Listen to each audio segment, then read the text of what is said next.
नमस्ते दोस्तों, climax tales में आपका स्वागत है। क्या आपके साथ कभी ऐसा हुआ है कि आप नींद में जाग तो गए हों लेकिन आपका शरीर हिल न रहा हो, जिसे हम स्लीप पैरालिसिस कहते हैं। लोग कहते हैं कि ये दिमागी थकावट है, लेकिन क्या हो अगर उस वक्त आपको अपने सीने पर बैठा हुआ साया वाकई में सच हो। आज की कहानी आर्यन की है, जिसने एक ऐसी तकनीक आजमाने की कोशिश की जिससे वो अपने सपनों को कंट्रोल कर सके, लेकिन उसे नहीं पता था कि सपनों की दुनिया में कुछ ऐसे दरवाजे भी हैं जिन्हें कभी नहीं खोलना चाहिए। आर्यन एक रिसर्च स्टूडेंट था जो लूसिड ड्रीमिंग यानी जागते हुए सपने देखने पर स्टडी कर रहा था। वो घंटों इंटरनेट पर ऐसे तरीके ढूंढता जिससे वो अपनी नींद में अपनी मर्जी की दुनिया बसा सके। एक रात उसे डार्क वेब पर एक पुरानी किताब का PDF मिला जिसका नाम था द मिडनाइट कॉरिडोर, आधी रात का गलियारा। उसमें एक मंत्र और एक खास तरीके का जिक्र था जिससे इंसान अपनी चेतना के सबसे गहरे स्तर पर पहुंच सकता था। आर्यन ने तय किया कि वो आज रात इसे आजमाएगा। रात के ठीक 12:12 पर उसने अपने कमरे के चारों कोनों में मोमबत्तियां जलाईं और बिस्तर के ठीक सामने एक बड़ा सा आईना रख दिया। किताब के मुताबिक आपको आईने में अपनी आंखों में देखते हुए तब तक नहीं पलक झपकानी थी जब तक कि आपका अक्स धुंधला न हो जाए। जैसे ही घड़ी ने 12:12 बजाया, आर्यन ने प्रक्रिया शुरू की। करीब 10 मिनट बाद उसे महसूस हुआ कि कमरे की आवाजें गायब हो गई हैं। पंखे की घर बंद हो गई थी। सन्नाटा इतना गहरा था कि उसे अपने खून के बहने की आवाज सुनाई दे रही थी। तभी आईने में उसका अपना चेहरा बदलने लगा। उसकी मुस्कान चौड़ी होने लगी, जबकि असली आर्यन बिल्कुल गंभीर था। अचानक उसे एक तेज झटका लगा और वो अपने बिस्तर पर गिर पड़ा। उसे लगा कि वो सो गया है, लेकिन जब उसने आंखें खोली तो वो अपने कमरे में नहीं था। वो एक अंतहीन गलियारे में था जहां हजारों दरवाजे थे। हर दरवाजे से अलग अलग तरह की चीखें और हंसी की आवाजें आ रही थीं। मैं कर दिखाया, मैं अपने अवचेतन मन में हूं, आर्यन ने खुशी से सोचा। वो एक दरवाजे की ओर बढ़ा जिस पर कोई नंबर नहीं था। जैसे ही उसने उसे खोला, उसे अपने बचपन का घर दिखा, लेकिन वहां सब कुछ उल्टा था। तस्वीरें उल्टी लटकी थीं और उसकी माँ रसोई में खड़ी थी, लेकिन उनकी पीठ उसकी तरफ थी। माँ, आर्यन ने पुकारा। जब वो औरत मुड़ी तो आर्यन की चीख गले में ही फंस गई। उसकी माँ के चेहरे पर कोई नाक, आंख या मुंह नहीं था। वो सिर्फ सादा मांस का एक लोथड़ा था। वो अपनी उंगली से एक तरफ इशारा कर रही थी। वहां एक काली परछाई खड़ी थी जिसके हाथ में एक लंबी सुई और धागा था। आर्यन समझ गया कि यह कोई साधारण सपना नहीं है। वो जागने की कोशिश करने लगा। वो चिल्लाया, खुद को चिकोटी काटी, लेकिन कुछ नहीं हुआ। तभी उस परछाई ने अपनी भारी आवाज में कहा, तुमने अंदर आने का रास्ता तो ढूंढ लिया, पर बाहर जाने का रास्ता मैंने बहुत पहले ही बंद कर दिया था। अचानक आर्यन की आंख खुली। वह अपने बिस्तर पर था। उसे पसीना आ रहा था। उसने राहत की सांस ली कि वो सिर्फ एक बुरा सपना था, लेकिन जैसे ही उसने उठने की कोशिश की, उसे महसूस हुआ कि वो हिल नहीं पा रहा है। उसका शरीर पत्थर जैसा भारी हो गया था। ये स्लीप पैरालिसिस था। उसने अपनी आंखों के कोनों से देखा। आईने में उसका अक्स अभी भी उसे देख रहा था, और उस अक्स के पीछे वही परछाई खड़ी थी जो अब धीरे धीरे आईने के शीशे से बाहर निकलकर उसके बिस्तर की ओर बढ़ रही थी। उस साये के हाथ में वही बड़ी सुई थी। उसने आर्यन के कान के पास झुककर फुसफुसाया, चुप रहो, अगर तुम जाग गए तो तुम मर जाओगे, और अगर तुम सोते रहे तो मैं तुम्हें कभी जागने नहीं दूंगा। तभी आर्यन को अपने पैर के अंगूठे पर सुई चुभने का एहसास हुआ। वह दर्द असली था। आर्यन की आंखों के सामने वो साया अब बिल्कुल करीब था। सुई की चुभन उसके पैर के अंगूठे से होती हुई पूरे शरीर में बिजली की तरह दौड़ रही थी। वो चिल्लाना चाहता था, अपनी माँ को पुकारना चाहता था, लेकिन उसके गले से आवाज नहीं निकल रही थी। तभी उस साये ने अपना हाथ उठाया और आर्यन की आंखों के ठीक ऊपर अपनी उंगलियां लहराईं। अचानक कमरे की छत गायब हो गई और आर्यन फिर से उसी अंतहीन गलियारे में गिर पड़ा। इस बार वो अकेला नहीं था। गलियारे की दीवारों से हजारों हाथ बाहर निकले हुए थे जो हवा में कुछ ढूंढ रहे थे। आर्यन लड़खड़ाते हुए खड़ा हुआ। उसे समझ आ गया था कि वो अपने शरीर में वापस नहीं जा सकता जब तक कि वो इस भूल भुलैया का अंत न ढूंढ ले। तभी उसे दूर से एक सिसकती हुई आवाज सुनाई दी। वो दौड़कर एक पुराने लकड़ी के दरवाजे के पास पहुंचा। जैसे ही उसने दरवाजा खोला, उसे एक छोटा सा कमरा दिखा। वहां एक बूढ़ा आदमी कोने में बैठा हुआ था जिसकी आंखें सिली हुई थीं। कौन है? क्या तुम भी उसी का सौदा करके आए हो? बूढ़े की आवाज किसी फटे हुए ढोल जैसी थी। आर्यन कांपते हुए बोला, मैं यहाँ कैसे पहुंचा? मुझे बाहर निकलना है, वो साया मुझे मार देगा। बूढ़ा आदमी अजीब तरीके से हंसा और बोला, वो मारता नहीं है बेटा, वो चुराता है। वो नींद का सौदागर है। वो तुम्हारी हकीकत ले लेता है और तुम्हें इन सपनों के कमरों में कैद कर देता है जिसे तुम अपनी दुनिया समझ रहे हो।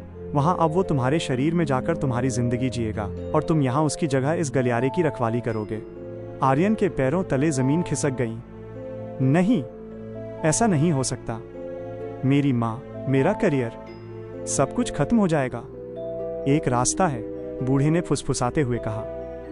तुम्हें उस साये की छाया की किताब ढूंढनी होगी जो इस गलियारे के सबसे आखिरी और 13वें कमरे में है। लेकिन याद रखना, उस कमरे तक पहुंचने के लिए तुम्हें उन यादों से गुजरना होगा जिन्हें तुम भूलना चाहते हो।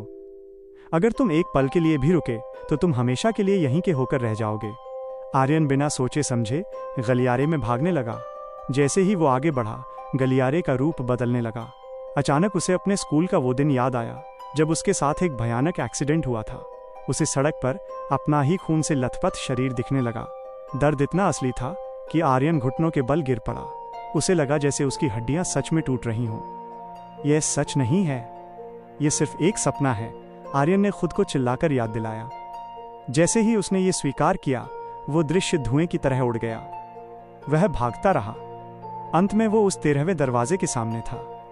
दरवाजा पूरी तरह से इंसानी खाल से मढ़ा हुआ लग रहा था और उसमें से गर्म खून रिस रहा था। आर्यन ने कांपते हाथों से कुंडी घुमाई। अंदर का नजारा देखकर उसकी रूह कांप गई। वहां हजारों शीशे लगे थे और हर शीशे में आर्यन का एक अलग रूप दिख रहा था। कोई रो रहा था, कोई हंस रहा था और कोई साए की तरह काला था। कमरे के बीचों बीच एक वेदी पर वो किताब रखी थी। जैसे ही आर्यन ने किताब की ओर हाथ बढ़ाया, वही साया उसके सामने प्रकट हो गया। इस बार उसका कोई चेहरा नहीं था, बस एक काला शून्य था। तुमने हिम्मत तो बहुत दिखाई आर्यन, साये ने कहा, लेकिन क्या तुम्हें पता है कि अगर तुमने इस किताब को जलाया तो तुम जाग तो जाओगे, पर तुम कभी दोबारा सो नहीं पाओगे। तुम्हारी जिंदगी एक अंतहीन जागृत अवस्था बन जाएगी। क्या तुम तैयार हो बिना नींद के जीने के लिए? आर्यन ने किताब पकड़ी और साये की आंखों उस शून्य में देखते हुए कहा, एक कैदी की तरह सोने से बेहतर है कि मैं एक आजाद इंसान की तरह जागता रहूं। उसने अपनी जेब से वही माचिस निकाली जिससे उसने मोमबत्तियां जलाई थीं।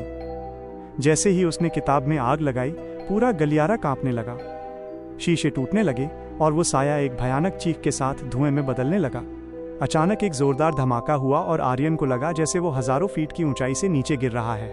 धप की आवाज के साथ उसकी आंख खुली। वो अपने कमरे के फर्श पर पड़ा था। सूरज की पहली किरण खिड़की से अंदर आ रही थी। वो उठ बैठा। उसका शरीर पसीने से भीगा था, पर वो हिल पा रहा था। उसने राहत की सांस ली और आईने की तरफ देखा। आईने में सब कुछ सामान्य था। वो बाथरूम गया और अपने चेहरे पर पानी डाला, लेकिन जैसे ही उसने तौलिए से अपना चेहरा पोंछा, उसकी नजर आईने के कोने पर पड़ी। वहां खून से एक छोटा सा संदेश लिखा था, अभी तो सिर्फ पहली रात गुजरी है। आर्यन को लगा कि शायद ये अभी भी सपना है, लेकिन तभी उसे एहसास हुआ कि सुबह के 8 बज रहे हैं, पर उसे बिल्कुल भी थकान महसूस नहीं हो रही थी। उसे ऐसा लग रहा था जैसे उसके अंदर से सोने की इच्छा हमेशा के लिए खत्म हो गई है। 2 दिन गुजर गए, फिर 4। आर्यन को एक पल के लिए भी नींद नहीं आई। उसकी आंखें लाल हो गई थीं, लेकिन उसका दिमाग बिजली की तरह तेज चल रहा था। 5वें दिन की रात को जब वो अपने कमरे में बैठा था, उसने देखा कि फर्श पर उसकी अपनी परछाई उससे अलग होकर दीवार पर चल रही थी। उसकी परछाई ने मुड़कर उसकी तरफ देखा और उसके हाथ में वही बड़ी सुई थी। आर्यन को जागे हुए अब 7 दिन हो चुके थे। आम इंसान 3 दिन बिना सोए पागल होने लगता है, लेकिन आर्यन के साथ कुछ और ही हो रहा था। उसका शरीर नहीं थक रहा था, बल्कि उसकी इंद्रियां इतनी तेज हो गई थीं कि वो दीवारों के पीछे रेंगने वाली चींटियों के पैरों की आहट भी सुन सकता था। लेकिन सबसे भयानक थी उसकी परछाई। वो दीवार पर आर्यन के साथ नहीं चलती थी, बल्कि अपनी मर्जी से हिलती डुलती थी। कभी कभी वह दीवार से हाथ बाहर निकालकर आर्यन को छूने की कोशिश करती थी। आर्यन ने तय किया कि वो इस शहर में अकेला नहीं हो सकता। उसने इंटरनेट के डार्क कोनों में द स्लीपलेस, बिना नींद वाले नाम के एक फोरम पर मैसेज छोड़ा। उसे तुरंत एक जवाब मिला, आज रात पुरानी लाइब्रेरी के पीछे वाले खंडहर में आओ। अगर जागना चाहते हो तो सच का सामना करना होगा। रात के 2 बज रहे थे। शहर सो रहा था, लेकिन आर्यन की आंखें पूरी तरह खुली थीं। वो उस खंडहर में पहुंचा। वहां धुंधले उजाले में 5 लोग घेरा बनाकर बैठे थे। उनके चेहरे पीले पड़ चुके थे और आंखों के नीचे गहरे काले घेरे थे, पर उनकी आंखों में एक अजीब सी चमक थी। स्वागत है आर्यन, बीच में बैठे एक शख्स ने कहा, जिसका नाम विक्रम था। तुमने किताब जलाई, इसलिए तुम यहां हो।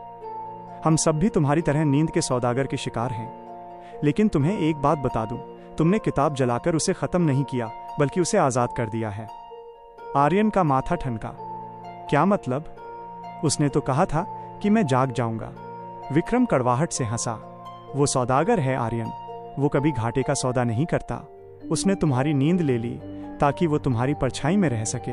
अब वो तुम्हारी परछाई का इस्तेमाल करके इस दुनिया के दूसरे लोगों को शिकार बनाएगा, और जिस दिन तुम्हारी परछाई पूरी तरह काली होकर तुमसे अलग हो जाएगी, उस दिन तुम मर जाओगे और वो तुम्हारी जगह ले लेगा। आर्यन ने अपनी दीवार पर देखा। उसकी परछाई अब पहले से ज्यादा घनी और बड़ी लग रही थी। तो मैं क्या करूं? मुझे वो नींद वापस चाहिए। एक ही तरीका है, एक औरत ने कहा, जिसका नाम सारा था। हमें उस आधी रात के गलियारे में वापस जाना होगा, लेकिन इस बार सपने में नहीं, बल्कि हकीकत में। शहर के कब्रिस्तान के नीचे एक प्राचीन तहखाना है, जहां सदियों पहले उस सौदागर को कैद किया गया था। हमें वहां जाकर उस असली सुई को तोड़ना होगा, जिससे वो रूहों को सिलता है। आर्यन और वे पांचों लोग कब्रिस्तान की ओर चल पड़े। हवा में एक अजीब सी भारीपन थी। जैसे ही वे तहखाने के दरवाजे पर पहुंचे, आर्यन की परछाई दीवार से निकलकर जमीन पर आ गई। उसने आर्यन का रास्ता रोकने की कोशिश की। वो साया अब एक ठोस रूप ले रहा था। जल्दी करो, विक्रम चिल्लाया। तुम्हारी परछाई तुम्हें अंदर जाने से रोकेगी, क्योंकि वहां उसकी मौत है। तहखाने के अंदर का नजारा किसी डरावने ख्वाब जैसा था। चारों तरफ हजारों इंसान के कंकाल लटके हुए थे, और हर कंकाल की आंखों को काले धागे से सिया गया था। बीच में एक पत्थर की वेदी थी, जिस पर एक सोने की सुई चमक रही थी। वो सुई खुद ब खुद हवा में तैर रही थी, और उसमें से एक काला धागा निकलकर फर्श पर बिखरा हुआ था। जैसे ही आर्यन सुई की तरफ बढ़ा, तहखाने की लाइटें बुझ गईं। अंधेरे में उसे सिर्फ 5 जोड़ी चमकती आंखें दिखीं, पर वे आंखें विक्रम और उसके साथियों की नहीं थीं। वे सब गायब हो चुके थे। वहां सिर्फ वो नींद का सौदागर अपने असली रूप में खड़ा था। उसका कद 7 फीट लंबा था, और उसके चेहरे की जगह सिर्फ एक गहरा गड्ढा था। आर्यन, तुमने सोचा कि ये लोग तुम्हारी मदद करेंगे? सौदागर की आवाज पूरे तहखाने में गूंज उठी। ये सब तो मेरे गुलाम हैं। वे तुम्हें यहां इसलिए लाए ताकि मैं तुम्हारी इस तेज चेतना को भी निगल सकूं। अचानक विक्रम और बाकी लोग दीवार से चिपक गए। उनकी खाल खींचने लगी, और वे धीरे धीरे आर्यन की परछाई में समाने लगे। आर्यन ने देखा कि उसकी परछाई अब एक दानव का रूप ले चुकी थी। तुम्हें नींद चाहिए थी ना? सौदागर ने सुई हवा में घुमाई। तो लो, अब तुम हमेशा के लिए सोओगे, लेकिन तुम्हारी आंखें खुली रहेंगी। सौदागर ने वो सुई आर्यन के सीने की तरफ फेंकी। आर्यन ने बचने की कोशिश की, लेकिन उसकी अपनी परछाई ने उसके हाथ पकड़ लिए थे। सुई आर्यन के सीने के बिल्कुल करीब थी। तभी आर्यन को उस बूढ़े आदमी की बात याद आई जो उसे सपने में मिला था। सौदागर सिर्फ डर का भूखा है। आर्यन ने अपनी आंखें बंद कर लीं। उसने डरना बंद कर दिया। उसने सोचा कि अगर ये सब एक भ्रम है तो वो इसे खत्म कर सकता है। उसने अपने मन में उस सुई के टूटने की कल्पना की। जैसे ही उसने डर को त्याग कर संकल्प लिया, तहखाने में एक जोरदार चीख सुनाई दी। जब आर्यन ने आंखें खोली तो सुई जमीन पर 2 टुकड़ों में पड़ी थी। सौदागर का शरीर धुएं की तरह बिखर रहा था। विक्रम और बाकी लोग जमीन पर बेसुध पड़े थे, लेकिन जीत इतनी आसान नहीं थी। जैसे ही सौदागर गायब हुआ, आर्यन को एक तेज चक्कर आया। वो जमीन पर गिर पड़ा। उसे महसूस हुआ कि उसकी आंखों की पलकें अब बहुत भारी हो रही हैं। हफ्तों बाद उसे नींद आ रही थी। वो सो गया, लेकिन जब उसकी आंख खुली तो वो कब्रिस्तान के तहखाने में नहीं था। वो अपने कमरे के बिस्तर पर था। उसकी माँ उसके पास बैठी रो रही थी।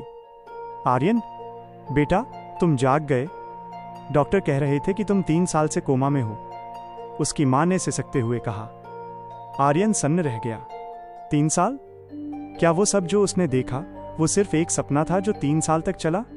लेकिन जैसे ही उसने अपनी माँ का हाथ पकड़ा, उसे महसूस हुआ कि माँ का हाथ पत्थर जैसा ठंडा था। उसने खिड़की के बाहर देखा। सूरज की रोशनी तो थी, पर आसमान में कोई परिंदा नहीं था, कोई आवाज नहीं थी। तभी उसकी नजर आईने पर पड़ी। आईने में उसकी माँ का कोई अक्स नहीं था, और आईने के कोने में फिर से वही खूनी संदेश लिखा था। सौदागर कभी हारता नहीं आर्यन। उसने तुम्हें एक और गहरे सपने में भेज दिया है। आर्यन के पैरों के नीचे से जमीन खिसक गई। वो जाग चुका था, या वो एक ऐसे सपने में था जहां उसे लग रहा था कि वो जाग गया है। उसे समझ नहीं आ रहा था कि हकीकत क्या है और सपना क्या। आर्यन उस कमरे में अपनी माँ के पास बैठा था, लेकिन उसका दिल चीख चीख कर कह रहा था कि ये वो माँ नहीं है जिसने उसे पाला पोसा था। उसने अपनी माँ की आंखों में देखा, वहां कोई पुतली नहीं थी, बस एक गहरा खालीपन था। वो औरत मुस्कुराई, पर उसकी मुस्कान उसके चेहरे के कान तक जा रही थी। क्या हुआ बेटा, तुम अपनी माँ को पहचान नहीं रहे?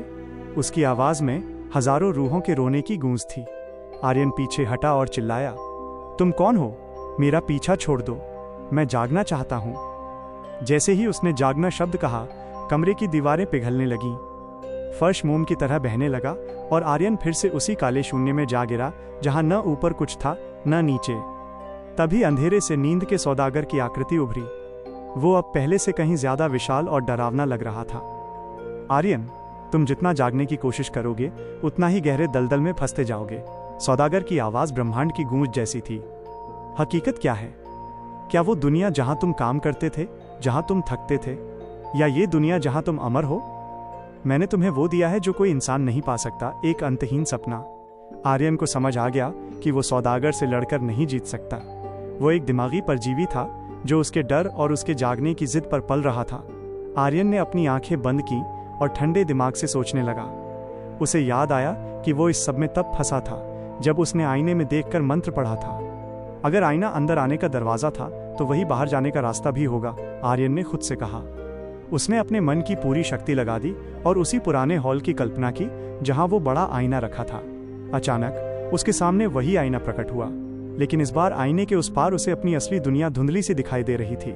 उसने देखा कि उसका असली शरीर अस्पताल के बेड पर पड़ा है और डॉक्टर उसे मृत घोषित करने की तैयारी कर रहे हैं। उसके पास उसकी असली माँ बैठी फूट फूट कर रो रही थी। वही है मेरी दुनिया, आर्यन चिल्लाया। वो आईने की तरफ भागा, लेकिन सौदागर ने उसका रास्ता रोक लिया। सौदागर के हाथों से काले धागे निकले और उन्होंने आर्यन के हाथ पैर जकड़ लिए। तुम वापस नहीं जा सकते आर्यन। अगर तुम उस आईने को पार करोगे तो तुम्हारी रूह के टुकड़े टुकड़े हो जाएंगे। सौदागर दहाड़ा। आर्यन ने दर्द को नजरअंदाज किया। उसके शरीर से खून बह रहा था, लेकिन वो रूहानी खून था। उसने अपनी पूरी ताकत झोंक दी और सौदागर को धक्का देते हुए आईने की सतह से टकरा गया। जैसे ही उसने शीशे को छुआ, उसे लगा जैसे हजारों बिजलियां उसके शरीर से गुजर गई हों। आईना चटकने लगा। कड़क कड़क, छनन। आईना टूट गया। एक पल के लिए पूरा ब्रह्मांड शांत हो गया। अस्पताल के कमरे में अचानक ईसीजी मशीन पर एक सीधी लकीर फिर से ऊपर नीचे होने लगी। Beep beep beep. आर्यन ने एक गहरी और लंबी सांस ली और अपनी आंखें खोल दी। उसके मुंह पर ऑक्सीजन मास्क लगा था। उसने अपनी मां को देखा जो डॉक्टर को बुलाने के लिए चिल्ला रही थी। डॉक्टर दौड़कर आए। ये एक चमत्कार है। 3 साल बाद ये वापस आ गया। आर्यन बोलना चाहता था, पर उसका गला सूख चुका था। कई हफ्तों के इलाज के बाद वो ठीक होकर अपने घर वापस आ गया। उसे लगा कि अंततः खौफ का अंत हो गया। उसने वो पुरानी किताब जला दी, आईने हटा दिए और सामान्य जिंदगी जीने लगा। अब वो सो सकता था, वो खा सकता था, वो हंस सकता था। लेकिन एक रात जब वो गहरी नींद में था, उसे अचानक बहुत ठंड लगी। उसने अपनी आंखें खोली और कमरे की छत की ओर देखा। छत पर कोई अंधेरा कोना नहीं था, सब साफ था। उसने राहत की सांस ली और करवट बदली। तभी उसकी नज़र पास की मेज पर पड़े उसके फोन पर पड़ी। फोन की स्क्रीन अपने आप चालू हुई।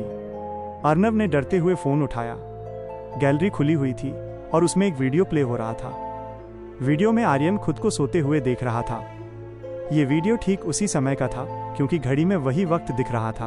वीडियो में बिस्तर के नीचे से एक लंबा काला हाथ धीरे धीरे बाहर निकल रहा था और आर्यन के सिर के पास पहुंच रहा था। वीडियो में वो हाथ जैसे ही आर्यन के माथे को छूता है, असलियत में आर्यन को अपने माथे पर वही बर्फ जैसी ठंडक महसूस हुई। उसने धीरे से ऊपर देखा। छत पर नींद का सौदागर चिपका हुआ था और उसकी आंखों की जगह बने गड्ढों से काला खून आर्यन के चेहरे पर गिर रहा था। सौदागर ने झुककर उसके कान में कहा, तुमने क्या सोचा आर्यन, कि आईना टूटने से मैं मर जाऊंगा? मैं तुम्हारे अंदर हूं। मैं तुम्हारी हर सोच, हर सांस में हूं। और अब तुम कभी नहीं जागोगे। आर्यन ने चीखने की कोशिश की, पर जब उसने आईने की तरफ देखा जो उसने खिड़की के कांच में बन रहे अक्स में देखा, तो उसे पता चला कि उसके होंठ धागे से सी दिए गए थे। वो अब अपनी ही खाल के अंदर कैद था। हकीकत में अस्पताल के बिस्तर पर लेटा हुआ आर्यन का शरीर अचानक कांपने लगा और फिर हमेशा के लिए शांत हो गया। डॉक्टरों ने उसे मृत घोषित कर दिया, लेकिन उस मृत शरीर के अंदर आर्यन की रूह आज भी उस आधी रात के गलियारे के 13वें कमरे में कैद है, जहां वो सौदागर रोज उसे एक नया सपना दिखाता है और हर सपना पिछले वाले से ज्यादा खौफनाक होता है। तो दोस्तों, ये था आर्यन का अंत। क्या आपको यकीन है कि जो आप अभी देख रहे हैं वो हकीकत है? कहीं ऐसा तो नहीं कि आप भी किसी सपने के अंदर बंद हैं और नींद का सौदागर आपकी परछाई में बैठकर इस कहानी को सुन रहा है? अगर आपको क्लाइमैक्स टेल्स की ये सीरीज पसंद आई तो चैनल को सब्सक्राइब करें, वीडियो को शेयर करें और सावधान रहें, क्योंकि नींद सिर्फ आराम नहीं, एक जाल भी हो सकती है। शुभ रात्रि। अगर आप सो पाएं तो